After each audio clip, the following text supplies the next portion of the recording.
Welcome back to another episode of Playing Around Wisconsin. This journey began in late 2024, and 2025 promises to take you to new places around the state, hopefully inspiring you to see them for yourself. Now sit back, relax, and enjoy this episode of Playing Around Wisconsin.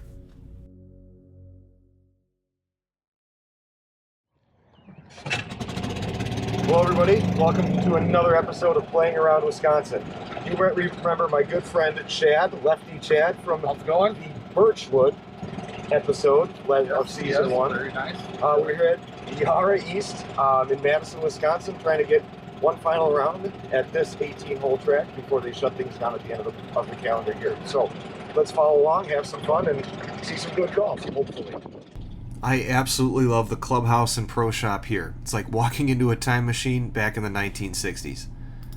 Some people might not take that as a compliment, but believe me when I say I really mean it as a compliment.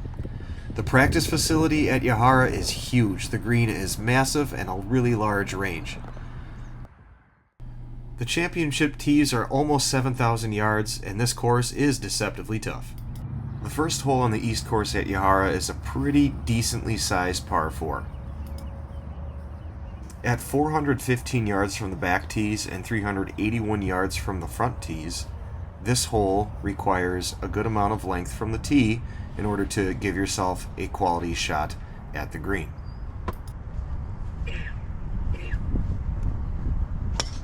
Chad chose to go with driver and I selected my 3-wood. And I went with my 3-wood just because I wanted to find the fairway on this first hole. Personally, if I start spraying my driver a little bit to the left or to the right, either one of the tree lines on the sides of the fairway comes into play and can really screw up your second shot. Otherwise, something to keep in mind if you've never been to Yahara before, the rough is one of the most defining characteristics of this place. It's not quite Oakmont rough like the US Open this past year, but when you get your ball stuck in that, it can be hard to find and also hard to get out. Both Chad and I got some early reminders this round of just how gnarly this rough can be, as shown right here. With the thickness of the rough at Yahara being particularly of note, the other item of note, the defining characteristic of this course, along with the west course at Yahara, are the size of the greens. These babies are absolutely massive. I couldn't even begin to estimate just how far away our cart was parked from the green just to record this video and get everything within the shot. But be prepared to 3-putt when you play Yahara. East, west, doesn't matter. You're going to be putting quite a bit. The second hole is a dogleg left par 5. If you manage to get out here to play before they close this course, please don't get confused by the green that you see from the tee box and the early stages of the fairway. Lefty Chad and I have a good story to tell if you ever get a chance to ask either one of us about it.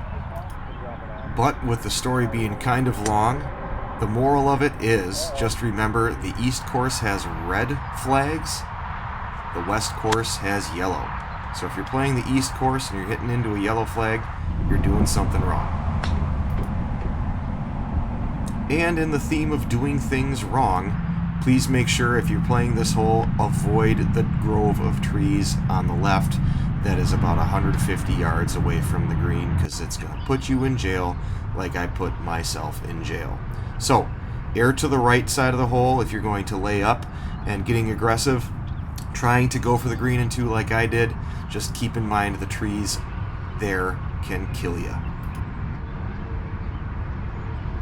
Also too, if trying to get aggressive and going for the green and 2, there are 2 bunkers on the short left and short right corners of the green, with the one on the left being under repair the day we came out to play.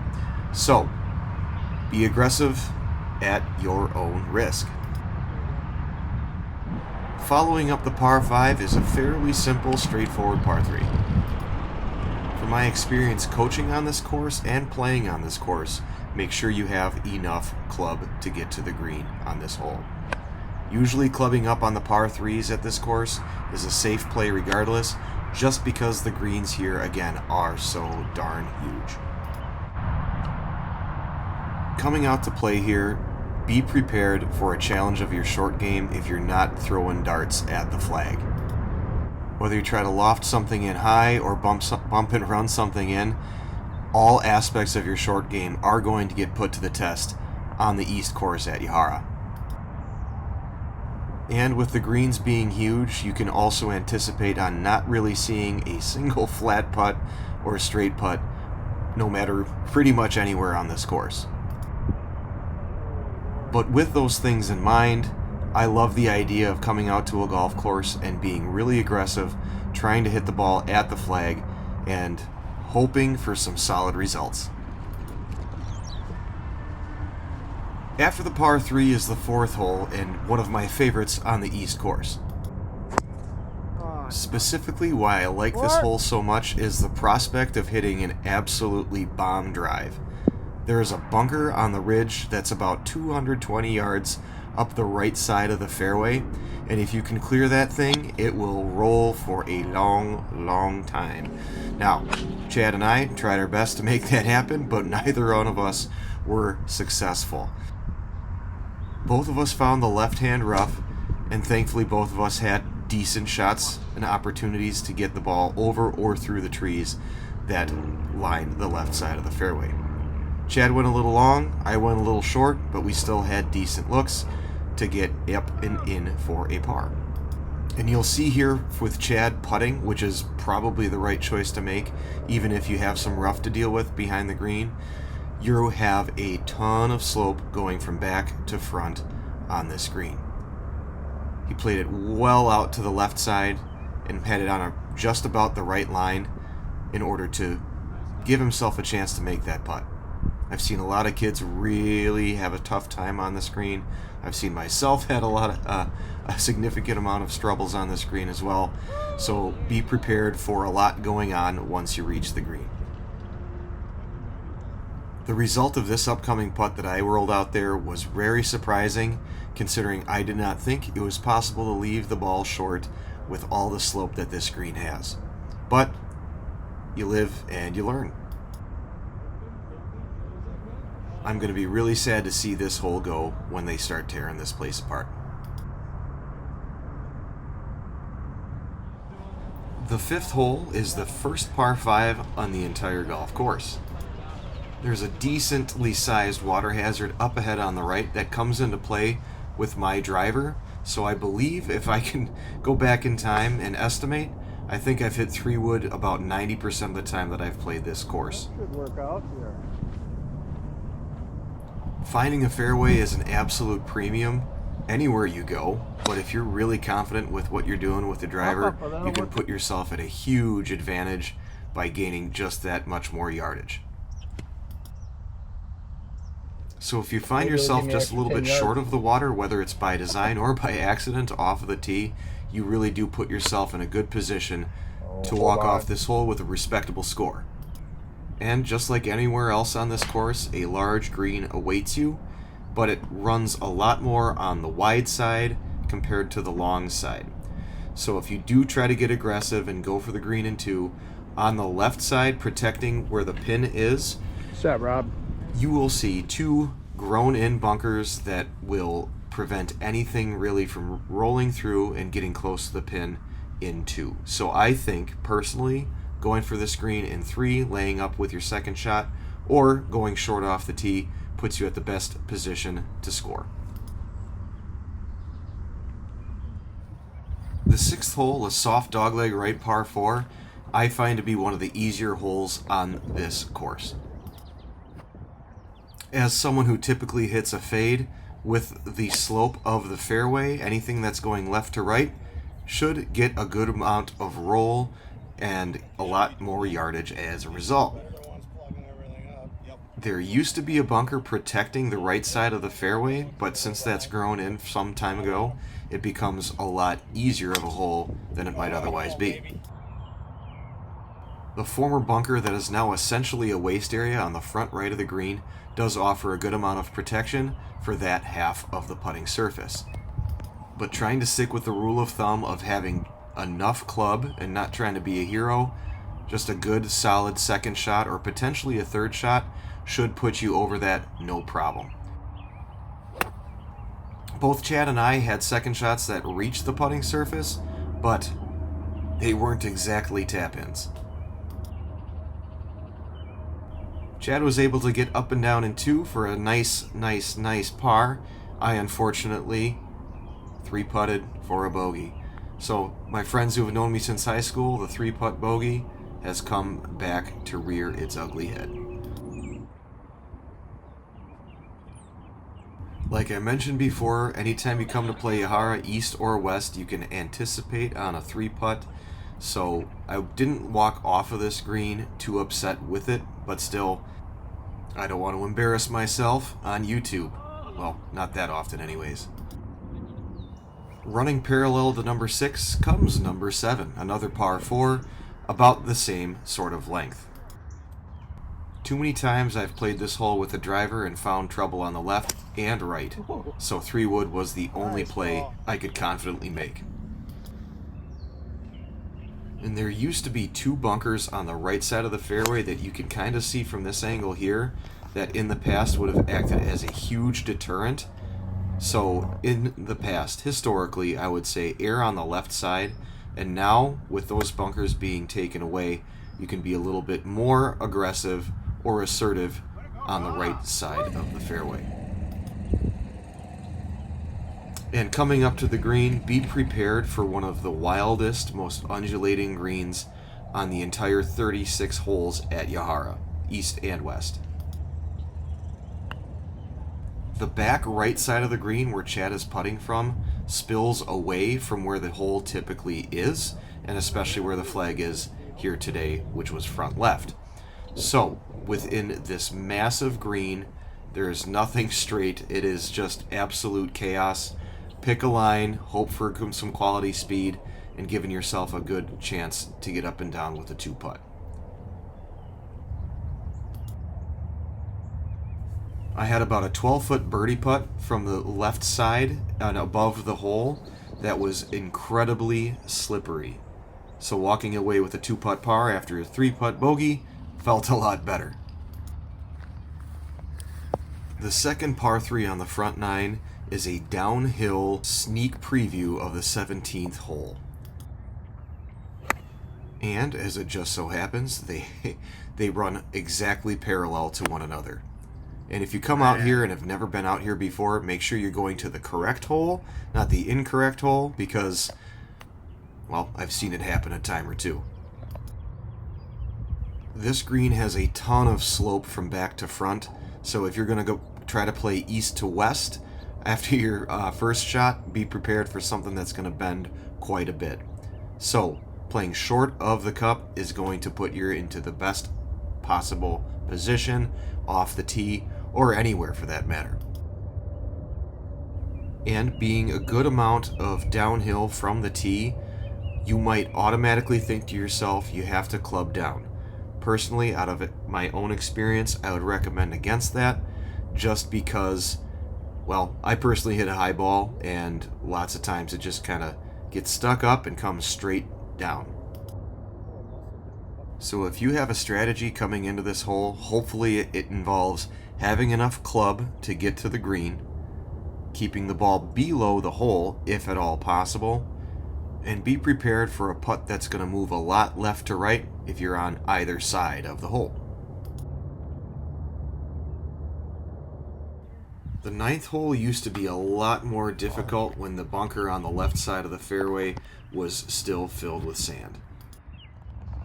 Like most of the bunkers at Yahara, it's turned into more of a waste area that plays as ground under repair that you don't really have to worry about outside of a weird lie or a weird stance on the ball if your ball gets close to it. Normally I'd say blast away, try to be a little bit more aggressive with the driver and not have to worry about spraying it around too much, but the length of the rough here at Yahara on the East course, the day that we played, still is a pretty big deterrent.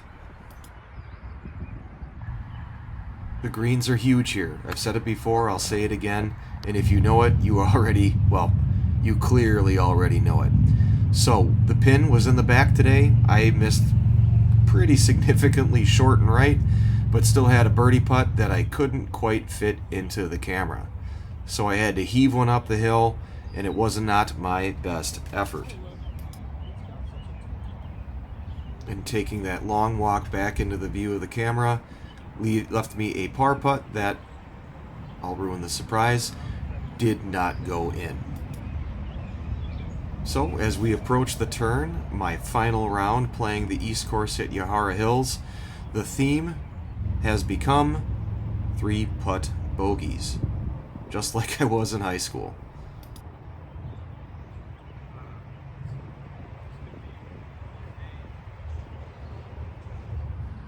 Number 10 at Yahara East is a very, very, very quality par 4.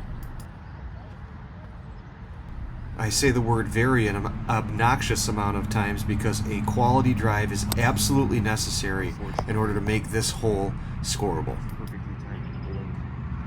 I did myself absolutely zero favors with a poorly struck 3-wood off the tee, and I needed another 3-wood just to get myself somewhat close to the green. Thankfully from there I was able to get things a little bit more under control to finish the hole, but definitely need enough length off the tee in order to have an uphill second shot not be that difficult. Some final food for thought on the 10th hole at Yahara East is there is a large bunker on the left side of the green that will absolutely eat up a golf ball, so try to err on the right side of the green. The 11th hole, I have witnessed so many people leave their tee shots short, and ironically enough, I have done that myself, including here, with a very poorly struck tee shot. So please make sure you have enough club, and almost a good idea to just club up from whatever you might normally be thinking that you'd use on a hole of this length. Nice shot, Rob. Over the track. The recurring theme of the par 3s on this course is back to front slope on the greens, and this one absolutely fits that bill, so you probably won't have to worry about any tee shot or second shot rolling through the back of the screen unless you mishit it. With both 10 and 11 being on the longer side of things, these are two holes that make for a little bit more of a challenging start to the back nine than what otherwise might be. Historically, I have felt that this hole is one of the easier ones on this course. Critics of my golf game, including myself, might say I pull 3-wood off the tee a little bit too often, but this is a hole I definitely don't need a 3-wood on. So for what it's worth, if you can put something out there about 230 to 260 yards, you are going to be just fine. It's a pretty big dogleg right, and anything within that 230 to 260 yard range should leave you with something not terribly difficult coming into the green. Just keep in mind that bunker, short left, aim to the right, and you'll be fine. And with trying to aim your second shot towards the right side of the green, it's going to give you a much more straight uphill putt as the green slopes from back to front and from the right to the left. So if you can miss on the right side, you're going to be helping yourself out quite a bit, as opposed to trying to play back down the slope and keep the ball close to the pin.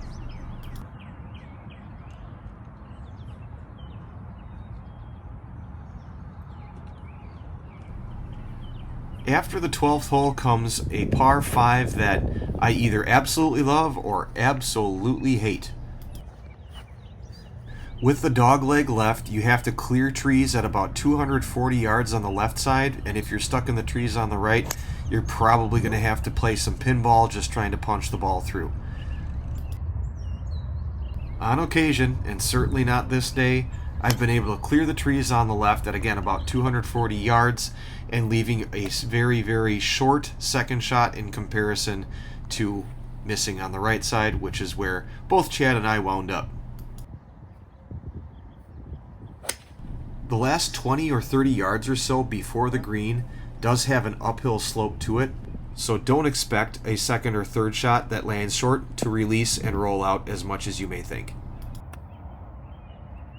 Also, something to keep in mind if you're being aggressive with a second shot is you have a waste bunker that's short left and some trouble beyond the green as well. So laying up might be the intelligent play on this hole, especially if you hit a poor tee shot like Chad and I did. So with my love-hate relationship with this hole, I'm definitely going to miss it, but maybe not so much.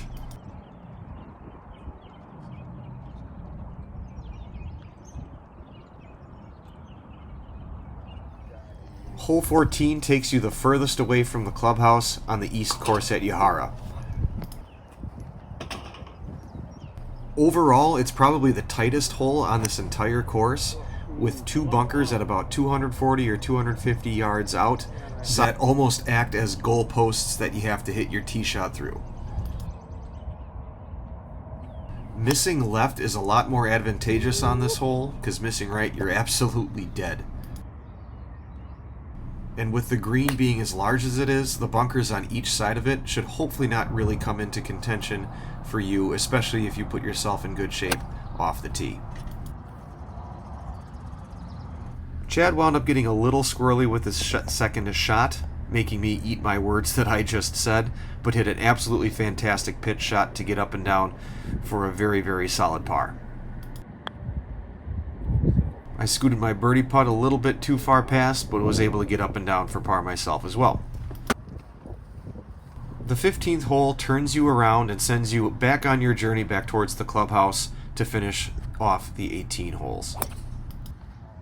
It is a dogleg left with a tree and then a waste bunker just beyond it where you found Chad that is about 230 yards out.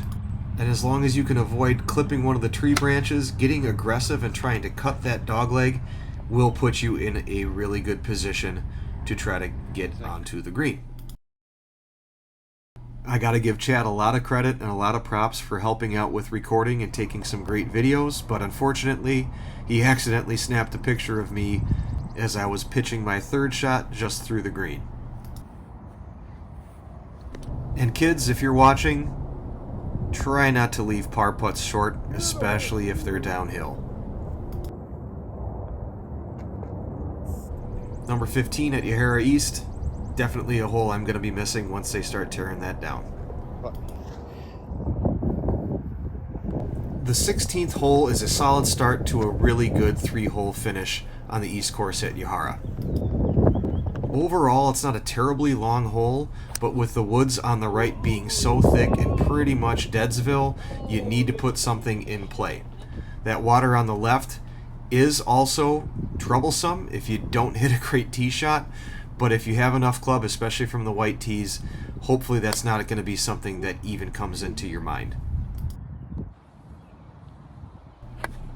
Two well-struck tee shots from Chad and I left us about 150 yards or so into the green. With no real trouble surrounding the green and a good amount of slope from back to front, you can be confident being aggressive with your second or third shot towards the cup. Unfortunately for both Chad and I, getting there in 3 and 2 respectively, we left the ball beyond the hole. The pin was in the front, so keeping it short, good luck. So, another opportunity to learn from me, kiddos. If you have a birdie putt, don't leave it short. So, I suppose all putts, kids, don't leave them short, especially if they're downhill, and also especially 2 holes in a row. Chad made a very solid putt to get his bogey in here, but as I critiqued his camera work, you can critique mine not getting the ball going into the cup. Welcome to hole 17, which essentially is a wash, rinse, repeat of the 8th hole. It does play a little bit longer than the 8th hole, so if you're trying to hit the same club on both holes, you're doing something incorrect. I came up 1 club short. We're all over the pin, but I needed to probably listen to my own advice that I'm giving all of you watching this in order to have a much more successful second shot. And, like I mentioned earlier, all of these par 3s have a pretty good back to front slope, so nothing's really going to roll out unless you blade something or hit it thin. And on to the final hole of the day. Coming from Mr. Threewood, blast away with your driver here. The bunches of trees on the right are clearable for someone like myself who hits the ball about 260, 270, maybe 280, a little bit longer if I really nail one. So don't be bashful, get your driver out, and just go for broke here. Like I mentioned on the first hole, the rough at Yahara is super duper thick, so that definitely impacted both Chad and my second shots. But overall, err on the right side of the hole and you're going to keep yourself out of the worst of the trouble. There is a small hazard on the left side of the fairway that I managed to miss as I pulled my 4-iron, which the hosel got caught in the rough and blah blah blah. I'm going to complain and whine and moan, ruining a pretty decent tee shot, making me work a lot harder to get up and down for a bogey on the last and final time I played this golf course. So overall, Chad and my scores notwithstanding, it was absolutely fantastic to get out to this golf course one last time before they shut things down at the end of this playing year. I have a lot of great memories coaching on this course and playing on this course. Not so many great memories playing today, but this is a special course that means a lot to a lot of people who've played great rounds, not so great rounds, great shots, not so great shots. This place is going to be missed by a lot of folks. So, as we come to a close to another video for Playing Around Wisconsin, I beg, I implore you, get out here before the end of this calendar year of 2025 and see Yahara East one more time yourself. Thanks for watching, like and subscribe, tell your friends, and we'll see you next time. Thanks for watching.